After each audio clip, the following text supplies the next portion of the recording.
क्या आप अच्छे से इंग्लिश को समझ नहीं पाते? क्या आप अच्छे से इंग्लिश को बोल नहीं पाते? क्या आपका बच्चा अच्छे से इंग्लिश में कम्युनिकेट नहीं कर पाता? क्या आप अपने बच्चे से अच्छे से इंग्लिश में कम्युनिकेट नहीं कर पाते? गाइस, इन्हीं सभी प्रॉब्लम्स को देखते हुए मैंने अपने यूट्यूब चैनल पर स्पोकन इंग्लिश की जो क्लासेस हैं वो स्टार्ट कर दी हैं। इन सभी क्लासेस को देखकर आप अपनी कम्युनिकेशन स्किल्स को बहुत ज़्यादा इंप्रूव कर सकते हैं। देखिए, एक थॉट तो आपने सुना ही होगा, who cares about your talent if you can't speak English. आपके टैलेंट की कद्र तब तक कोई नहीं करेगा जब तक आप अच्छे से इंग्लिश में किसी से कम्युनिकेट ना कर पाओ, आप अच्छे से इंग्लिश में अपना इंटरव्यू क्रैक ना कर पाओ। देखिए, इन्हीं सब चीज़ों को देखते हुए आज मैं आपको बेसिक ग्रामर का फर्स्ट चैप्टर टीच करने जा रहा हूं, और उस फर्स्ट चैप्टर का जो नेम है वो है uses of has, have and had. देखिए, अब हम हैज, हैव और हैड की बात करेंगे और साथ साथ ये भी देखेंगे कि इन्हें कन्वर्सेशन में कैसे यूज करना है। देखिए, हैज जो होता है उसका जो हिंदी मीनिंग होगा वो है पास है। हैज जो होता है उसे हम ही, सी, इट और नेम के साथ यूज करते हैं। ठीक है, चलिए कुछ एग्जाम्पल से इसे अच्छे से समझते हैं। उसके पास एक कार है तो इसका इंग्लिश ट्रांसलेशन होगा ही हैज अ कार। और अगर हम इसका नेगेटिव सेंटेंस बनाते हैं कि उसके पास कार नहीं है तो इसका इंग्लिश ट्रांसलेशन होगा ही हैज नो कार। या फिर इसकी जगह आप ये भी कह सकते हो ही डजंट हैव कार। इसी तरीके से हैव जो होगा उसका जो हिंदी मीनिंग होता है वो है पास है। देखिए, दोनों का जो मीनिंग होता है वो पास है ही होगा, लेकिन हैव जो होता है उसे हम आई, यू, वी और दे के साथ यूज करते हैं, दैट मीन्स प्लूरल।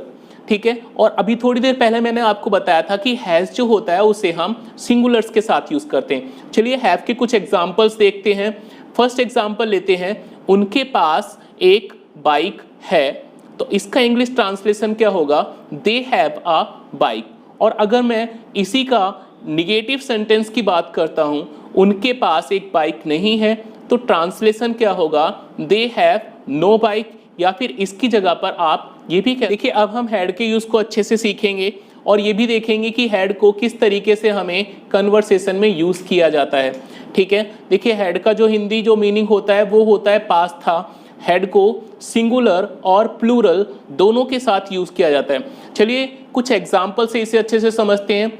उनके पास घर था, इसका इंग्लिश ट्रांसलेशन क्या होगा, दे हैड अ होम।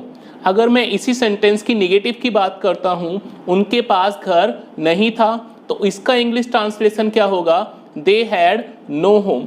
चलिए अब इन्हीं का स्पीकिंग में किस तरीके से यूज किया जाता है वो मैं आपको बताता हूं, और साथ साथ ये भी देखता हूं कि अभी तक आपको कितना समझ आया है। देखिए, अगर कोई आपसे पूछता है डू यू हैव पेन, अगर आपके पास पेन है तो आपका जो आंसर होगा वो होगा यस आई हैव। और अगर आपके पास पेन नहीं है तो आपको बोलना है no I have no pen. अब मैं आपसे कुछ क्वेश्चंस पूछता हूं और ये भी देखता हूं कि आप उनका आंसर मुझे कैसे दोगे। तो फर्स्ट क्वेश्चन जो है आपके सामने वो है डू यू हैव मनी, बताइए आंसर।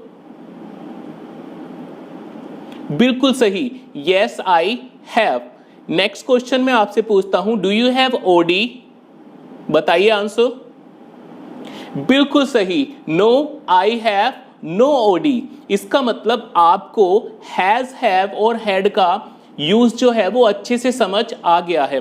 देखिए, अगर ये वीडियो आपको अच्छी लगी है तो जल्दी से लाइक कीजिए, शेयर कीजिए, अपने दोस्तों के साथ इसको ज़्यादा से ज़्यादा शेयर कीजिए ताकि आपके साथ साथ वो भी अपनी कम्युनिकेशन स्किल्स को अच्छे से इंप्रूव कर पाएँ। और इसी तरीके से स्पोकन इंग्लिश के जो चैप्टर्स होंगे वो मैं अपने यूट्यूब चैनल पर डालता रहूँगा, तो जल्दी से चैनल को सब्सक्राइब कीजिए ताकि आगे के जितने भी चैप्टर्स हैं वो आपके पास जल्दी से जल्दी पहुँचते रहें। Thanks for watching.